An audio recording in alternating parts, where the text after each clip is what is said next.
కేంద్ర మంత్రిగా ఉన్న నితిన్ గడ్కరీ గారు స్వయంగా స్టేట్మెంట్ ఇచ్చారు. ఢిల్లీలో పొల్యూషన్ అనేది పీక్స్ పోయింది, నేను ఢిల్లీకి వచ్చినప్పుడల్లా నా ఆరోగ్యం దెబ్బతింటుంది, దీన్ని ఏం చేయాలో తెలియని పరిస్థితి వచ్చిందని ఢిల్లీ మొత్తాన్ని సెలవు ప్రకటించి ఢిల్లీని బంద్ పెట్టే పరిస్థితి వచ్చింది. అంటే తొందరలోనే ఢిల్లీ నివాస యోగ్యత పట్టణాల నుంచి తొలగించి అక్కడ ఉంటున్న వాళ్ళు ఇతర ప్రాంతాలకు తరలి వెళ్ళిపోయే పరిస్థితి ఉంది.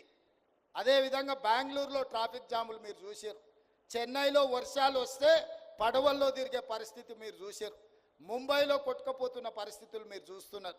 కలకత్తా గురించి నేను చెప్పాల్సిన అవసరమే లేదు. ప్రపంచంలో చెత్త నగరం కింద పోటీ పడితే కలకత్తా ఫస్ట్ వచ్చేటట్టు ఉన్నది. ఈ మహానగరాలల్లో 6 నగరాలు ఉంటే ఢిల్లీ, ముంబై, చెన్నై, కలకత్తా, బెంగళూరు, హైదరాబాద్ మన ఒక్కరమే కాస్తో కూస్తో బాగున్నాం. ఈ బాగున్న నగరం వేగంగా కాలుష్యం వైపు ప్రయాణం చేస్తుంది. ఈ కాలుష్యాన్ని నియంత్రించాలంటే ఆర్టీసీ కార్మికులు, రవాణా శాఖ సిబ్బంది నడుం బిగిస్తే తప్ప ఈ కాలుష్యాన్ని నియంత్రించలేని పరిస్థితి ఉన్నది. సామాజిక బాధ్యత